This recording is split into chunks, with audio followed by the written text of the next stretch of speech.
Hi, Learndash users! Do you want to create quizzes in different languages?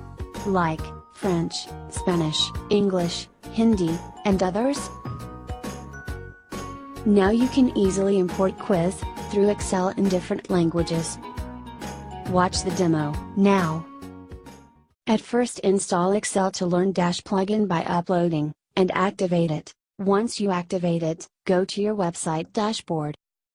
Here you will find Excel to Learndash link. First thing you should do is open your Excel template.